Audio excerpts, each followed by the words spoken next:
Bueno, y les he prometido un programa especial en el día de hoy. Vamos a disfrutar durante hora y media. ¿Cuánto tiempo llevo yo diciendo? A ver si nos dan algo más de tiempo, ¿verdad? Pues se nos quedan cortos al final. Pero es especial porque vamos a tener dos entrevistas, además de dos productos muy interesantes. Estamos con Tacho Arrimadas. ¿Cómo estás, Tacho?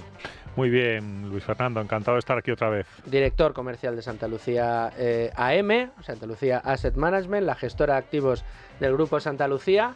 Un ya conocido para toda nuestra audiencia, un colaborador al que yo le agradezco mucho esa colaboración de Con Ánimo de Lucro, donde nos vas dando claves de lo que vamos viendo día a día en los mercados, y te traemos en el día de hoy porque queremos profundizar en uno de los activos, no sé si más de moda, con la que los inversores conservadores se han reconciliado después de peregrinaciones en el desierto de años y años de escasísima rentabilidad, pero un producto que es muy sensible al devenir de los tipos de interés, a las decisiones de los bancos centrales y también de las perspectivas y del miedo que exista en el mercado, con lo cual tiene muchas particularidades y yo creo que hoy contigo nada mejor que ponerle, digamos, todos los nombres a esos adjetivos que estamos buscando respecto a la renta fija, a ese gran producto que es la renta fija. Pero como las tradiciones mandan, Tacho, aquí es mi amigo Luigi el primero que pregunta siempre. Él levanta la mano el primero, pues el primero que le damos la palabra. Bien, va a ser una pregunta casi obligada, que es saber, Tacho, cuál ha sido el comportamiento de este activo de renta fija en los últimos, y aquí tú ya fijas el plazo que te parezca conveniente, 3 meses, 6 meses o año, con el fin de contar a los oyentes y espectadores pues por qué puede ser una buena oportunidad para, si no la tienen en cartera, añadir esta renta fija a su portfolio de inversiones. Pues muy buena pregunta y muy buena forma de empezar. Yo, para empezar, siempre digo que la renta fija no solo es un activo para el ahorrador conservador, creo que también es un activo para el ahorrador, digamos, de riesgo medio, en la medida en la que sirve para balancear las carteras y para servir de contrapeso muchas veces con la renta variable, te ayuda digamos, a modular el perfil de riesgo de tu cartera y muchas veces es un activo que tienes ahí a la espera de que puedan surgir oportunidades en renta variable, es decir, para darle más o menos peso. Pero está claro que para los ahorradores conservadores, y en España hay muchos, eso nos daría para 5 programas, ¿no? Pero desde luego que para el ahorrador conservador, y sobre todo cuando tenemos los tipos altos, es el activo de referencia. ¿Qué es lo que estamos viviendo 2023 y 2024? Pues aunque hayamos empezado a bajar tipos este año, pero las perspectivas de bajada ya estaban ahí, ¿no? Hace unos cuantos meses. Así que ha sido, digamos, hemos vivido en los últimos trimestres un periodo plácido para la renta fija, ¿eh? Las perspectivas de tipos eran a la baja, sabemos que eso a la renta fija le viene muy bien porque hace que suban los precios y por lo tanto hemos estado viendo como la renta fija ha tenido retornos muy buenos, notables en los últimos 2 años y además con perfiles de riesgo verdaderamente bajo. Hemos tenido tipos altos que bajaban y bueno, hace nada, os recordaréis, hablábamos mucho de las letras del tesoro, ¿no? Unas letras del tesoro a año, pagando niveles cerca del 4, qué estupendo es. Así que hemos tenido a muchos inversores en España viviendo muy cómodos, ganando rentabilidades 3-4% con niveles de riesgo muy bajos. ¿Ahora en qué estamos? Estamos en que los tipos efectivamente han empezado a bajar. Y esto no quiere decir que la renta fija esté dejando de ser atractiva. Quiere decir que probablemente hayamos dejado ese mundo maravilloso en renta fija, que eran riesgos estupendos, como pueden ser gobiernos, a plazos cortos con tipos altos, pero sí que es verdad que es momento de buscar oportunidades, a lo mejor en plazos algo más largos, con riesgos muy buenos como pueden ser gobiernos, o incluso quedarte en plazos cortos, 2-3 años, pero buscando emisores de crédito, es decir, buscando compañías, lo que se llaman corporates o emisores financieros. Correcto. Ese cambio en la política de tipos de interés que comentas, Tacho, que no tiene por qué afectar en ningún caso a la renta fija, que puede ser incluso positivo porque sube el precio de los bonos.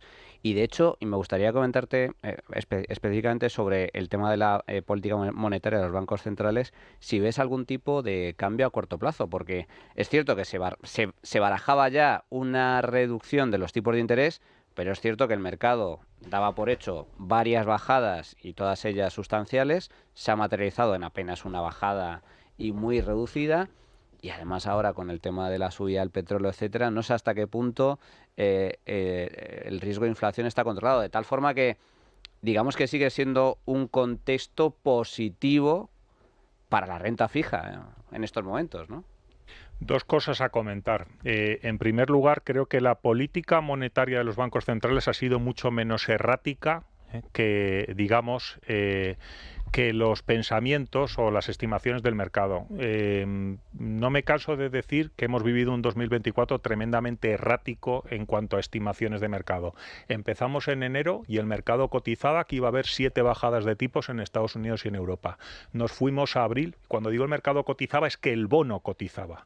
El bono italiano, el español, el americano cotizaba en enero 7 bajadas, en abril una bajada y ahora en verano esos medio 4 días negros que hemos tenido cotizaba 4 bajadas, con lo cual hemos tenido un mercado tremendamente errático en este sentido. Yo creo que las políticas monetarias o como los bancos centrales nos han ido pintando su hoja de ruta de política monetaria no ha sido ni mucho menos tan errático.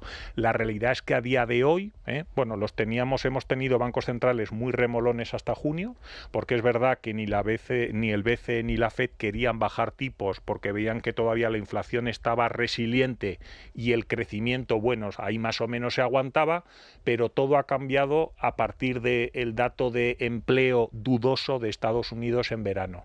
Y ahí los bancos centrales han tenido un cambio mental. Ahí verdaderamente es donde se ha producido el cambio de ciclo en política monetaria. Es verdad que el BCE había bajado con más pereza que otra cosa 25 puntos básicos en junio, pero en cuanto la Reserva Federal ha visto que el dato de empleo un poquito desentonaba, ha dicho, cambio de foco, me dejo de fijar tanto en la inflación, me fijo más en el crecimiento y nos ponemos todos a bajar tipos. Y ahora estamos todos en el consenso, que es verdad que el mercado está centrado en que va a haber 4 bajadas de tipo este año, 2 ya las hemos visto, vamos a contar los 50 puntos básicos de la FED como 2, y 2 bajadas más que quedan por BCE y por FED. Y los bancos centrales yo creo que ya lo tienen claro a partir de ahora, más foco en el crecimiento, es decir, es verdad que podrán ver cómo la inflación nos da algo de susto, si queréis luego profundizamos más en ese tema, pero van a seguir con su hoja de ruta de bajadas de tipos, aunque la inflación dé algún susto, quiero decir que dé algún repunte hacia arriba, porque lo que les preocupa ahora verdaderamente es no llevarse a sus economías a una recesión, es decir, quieren mantener crecimientos al menos positivos. Ha cambiado un poco el paradigma, ¿no? Hasta ahora, inflaciones como las que hemos visto de 2 dígitos, solo había una manera, solo se conocía una manera de aplacarlas, que era mediante una recesión, y al final los tipos de interés se subían, se congelaba la economía, se entraba en recesión. De hecho, uno de los indicadores de recesión en Estados Unidos era la inversión de la curva de tipos. En el momento en que se invertía la curva de tipos, 6 meses después, recesión en Estados Unidos. En esta ocasión no ha sucedido así. Han salvado esta situación y da la sensación de que los bancos centrales están muy contentos de haber sido capaces, aparentemente, de controlar la inflación sin tener que congelar la economía y meterla en una recesión. Yo no sé si esto va a ser un cambio de paradigma que se va a establecer así, va a quedar así en la historia, o si la inflación va a terminar dándonos algunos sustos. Hay algunas estimaciones, Tacho, que dicen que la deuda pública norteamericana está amenazando precisamente al mercado de renta fija, algo que no se estima que vaya a darse o a verse o a debatirse este año, pero sí que puede dar algún susto el año que viene. ¿Consideras que el exceso de deuda en países desarrollados, como es Estados Unidos o cualquier país de la Unión Europea que quiera escoger, puede comprometer el devenir de la renta fija en el próximo año, o tú crees que no va a representar un problema real? El exceso de deuda es un problema, pero no es un problema que vayamos a tener el próximo año. Yo creo que es verdad que es ese problema que todos vemos en el horizonte, pero lo estamos viendo ahora mismo en el horizonte. Es verdad que estamos hablando de que en general todas las economías se están sobreendeudando, cosa que el sector privado no se puede permitir, me refiero. El sector público se puede sobreendeudar, el sector privado no se lo permite. No sé si podrá o no podrá, desde luego, haciéndolo lo está haciendo, y muy por encima de... Quiero decir, se puede permitirse hacerlo, porque lógicamente siempre va a tener, quiero decir, quien le compre. Otra cosa es que estemos dando por hecho que en algún momento este problema habrá que atajarlo. Lo que quiero decir es que el sector público tiene más grados de libertad a la hora de hacer esto. Tú eres una empresa privada y el mercado te va a dejar endeudarte hasta aquí. A partir de aquí ya no te voy a comprar deuda, vas a tener problemas, ¿no? Entonces, que el tema del sobreendeudamiento sea un problema en general de todas las economías, iba a decir de las economías del primer mundo, porque es verdad que a las economías, digamos, de todo lo que no es el primer mundo fondo tampoco las deja sobreendeudarse, ¿no? Claro. Entonces, ¿que es un problema? Sí, pero ¿que es un problema que vaya a pesar el año que viene? No. Yo creo que este es un problema que tenemos a medio-largo plazo. Y respecto a las duraciones de la renta fija, ¿hay que buscar duraciones más largas, más cortas? Pues como comentaba hace unos minutos, hemos estado viviendo, los ahorradores que ahorramos en renta fija, hemos estado viviendo muy cómodos, sacando rentabilidades muy decentes, 3-4% a plazos muy cortos, 1 o 2 años, y encima en emisores de altísima calidad, con lo cual ese es el mundo ideal. Conforme los tipos van cayendo, si tú quieres seguir optando a esas rentabilidades que obtenías antes, te quedan 2 opciones. Una, mantenerte en los mismos emisores, podemos decir deuda pública, pero irte a duraciones un poquito más largas. Oye, pues ya no voy a poder vivir en el 1 o 2 años, me tengo que ir al 4 años, o 5 años, o 2, decir, oye, voy a cambiar riesgo emisor, voy a seguir manteniéndome en el 1 o 2 años, pero me tengo que ir a otros riesgos, entre comillas, de peor calidad, para seguir obteniendo pues esos 3-4% que obtenía antes. Yo creo que esto verdaderamente es así. Siempre solemos tener un sesgo a quedarnos con lo mejor, ¿no? A mí incluso me pasa con muchos clientes que se nos mosquean ahora, ¿no? Oye, ¿qué pasa? Que es que a año los fondos no me pagan lo que me pagaban antes, porque a la gente esto de que los tipos caigan como que no lo acaba de interiorizar. Te quieres quedar con los tipos que había hace un año, y siempre les decimos lo mismo. Los fondos ahora no son ni mejores ni peores, es que la deuda no está donde estaba antes, los tipos están cayendo y te tienes que buscar la vida, entre comillas, de otra forma, y eso es alargando el plazo o buscando otro tipo de riesgo. Correcto. Oye, Tacho, cuando acabas de comentar que los fondos no le pagan al cliente lo que estaba esperando, una aclaración, porque en Value School a veces nos preguntan si todos los fondos pagan como si fueran dividendos. Es decir, hablabas de fondos de acumulación, de distribución, ¿qué tipo de pagos puede esperar? No, Quizás en sentido figurado, ¿no? Totalmente, yo digo en sentido totalmente figurado. Vale. Quiero decir, cuando hablamos de fondos de inversión de renta fija, yo cuando siempre digo de pagar, me refiero a la TIR que tiene la cartera de los fondos que tienes, ¿eh? Obviamente hace un año la TIR media de un fondo, como digo, con riesgos buenos, con emisores de alta calidad, a año, 2 años era de un 3, en torno a un 3-4%, y hoy en día pues está en el entorno del 2-2,5%. No es porque el fondo esté haciendo cosas distintas, es porque directamente los emisores que hay detrás del fondo están pagando menos. Claro, esto lo digo porque mucho oyente que invierte en renta fija estará acostumbrado pues a sus cupones, vamos a decir, Sí. a que él periódicamente percibe unos pagos que son lo que le abona esos bonos.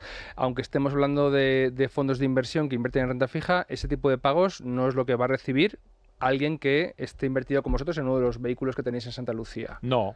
Bueno, esos pagos se reinvierten en el propio fondo. Claro, lógicamente. Los cupones son solo una parte de lo que paga un bono. Yo creo que esto también da incluso para otro programa, ¿no? La renta fija tiene 2 fuentes de retorno.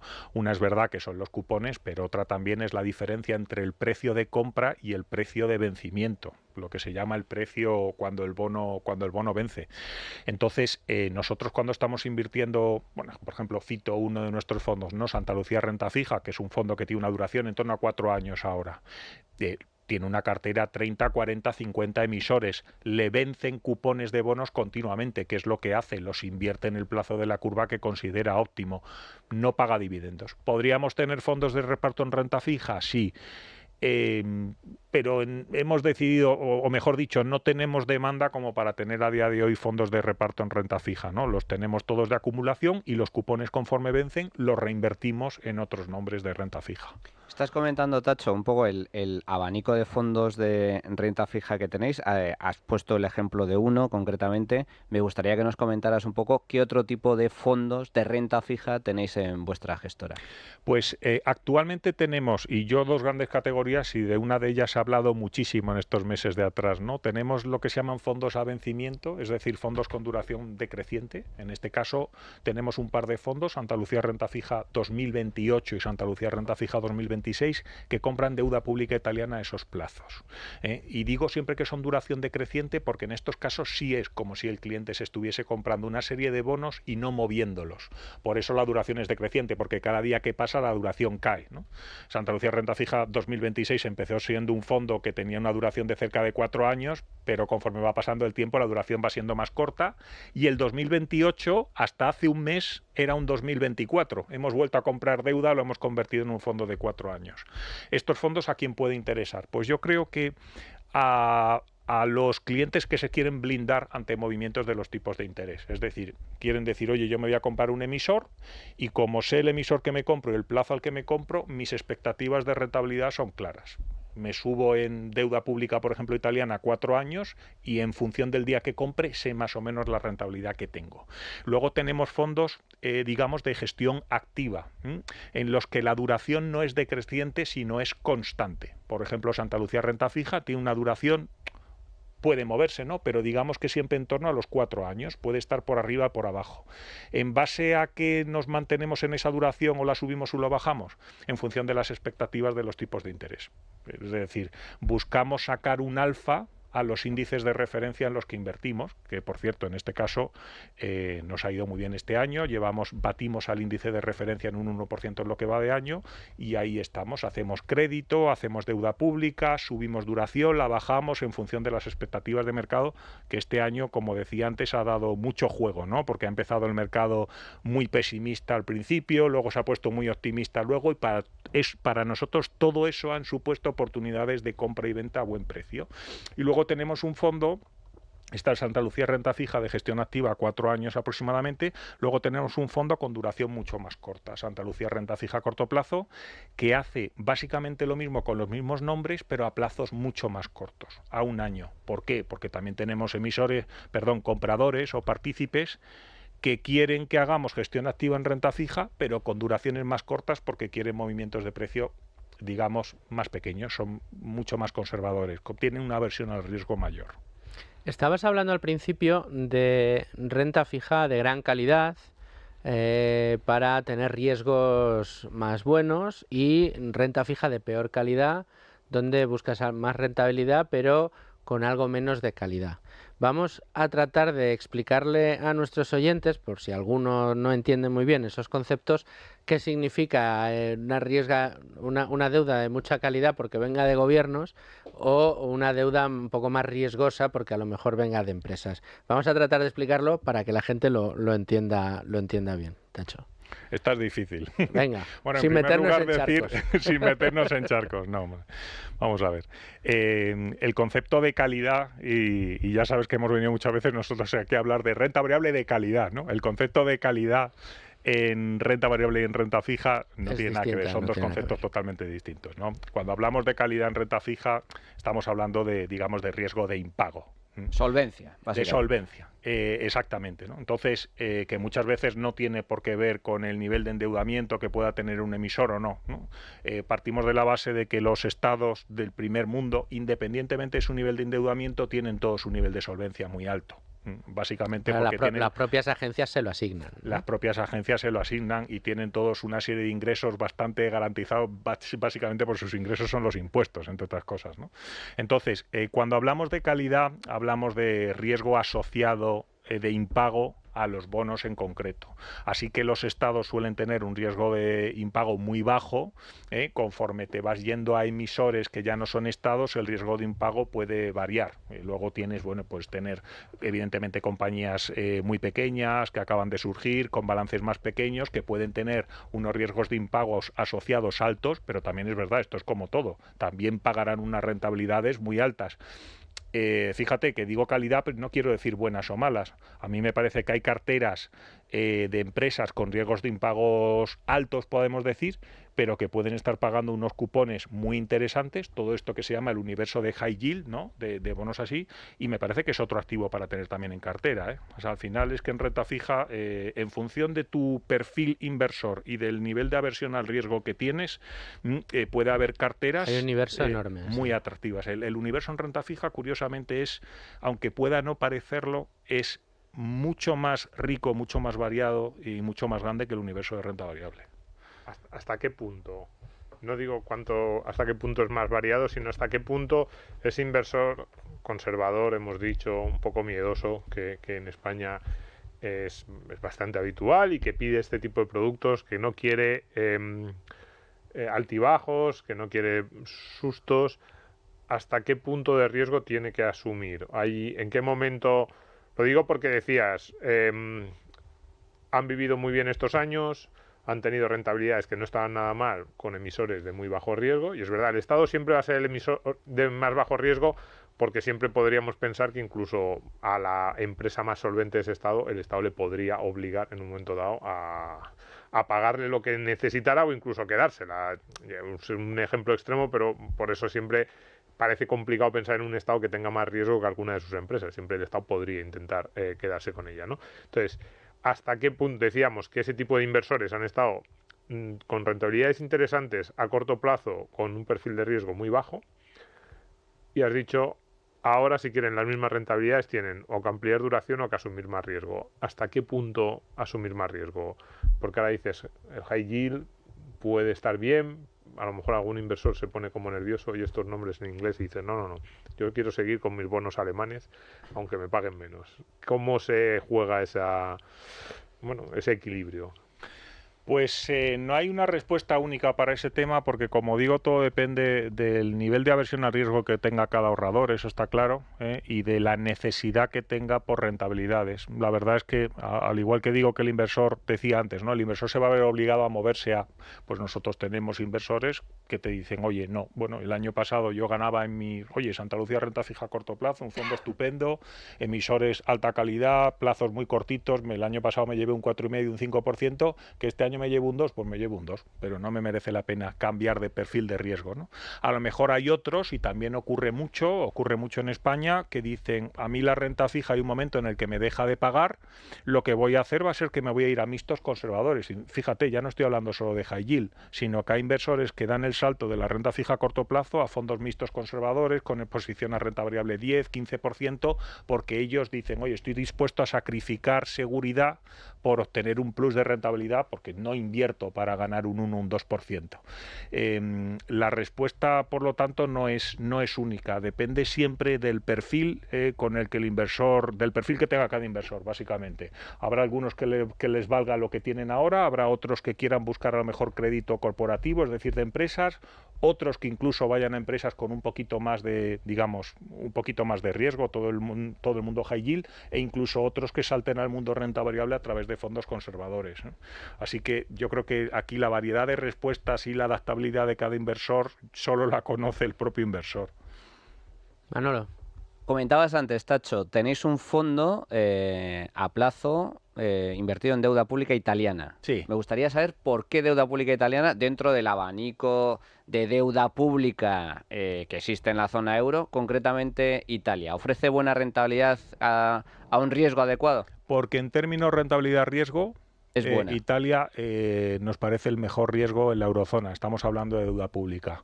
Y fijaos, antes hablábamos de gestión activa, ¿no? En todo lo que es la zona euro. Este año, por ejemplo, este es un fondo a vencimiento, ¿no? De gestión pasiva, pero incluso en los fondos de gestión activa hemos seguido estando sobreponderados en deuda pública italiana porque nos parece que rentabilidad-riesgo es la que mejor está. Hemos estado, por ejemplo, infraponderados en la francesa, porque nos parece que en términos rentabilidad-riesgo no queremos tenerla, es decir, hemos estado por debajo de lo que nos marca el índice. Y en la española, bueno, pensamos que más o menos está en precio. Pero puestos a comprar deuda pública para hacer un fondo a vencimiento, a día de hoy pensamos que Italia es la que mejor paga. Renta fija a vencimiento, o sea, compráis el bono hasta que vence en una fecha concreta. ¿Nos puedes decir cuál es la rentabilidad de ese, o sea, a cuánto paga el cupón el gobierno italiano? Pues la rentabilidad ahora mismo que está pagando este fondo a 4 años viene a ser del entorno al 2,30, 2,40% anual. Para los inversores que compren el fondo a través de la web a día de hoy, partiendo de la base que los precios se mueven. Hemos tenido un momento en el que, fijaos, hace unos 15-20 días estaba por debajo, curiosamente la rentabilidad ha repuntado, muy en relación a lo que comentabais antes, ¿no? La rentabilidad de los bonos se mueve, tiene una correlación muy alta con las expectativas de inflación. Como hemos tenido algo de repunte de inflación, pues la deuda italiana está pagando un poco más. Lo dicho, ahora te puedes comprar un fondo que invierta en deuda pública italiana a 4 años y esperar rentabilidades pues del entorno del 2,20, 2,30, 2,40% aproximadamente anual. Tacho Arrimadas, te tengo que dar las gracias y luego dicen que la renta fija es aburrida. Pues anda que no ha dado la renta fija para el programa de hoy. Te agradezco mucho, muchas gracias por contarnos todo lo que nos has contado y hablarnos también de cómo es la estrategia que tenéis dentro de Santa Lucía AM. Espero verte muy prontito de vuelta aquí, en Tu Dinero Nunca Duerme. Perfecto, muchísimas gracias.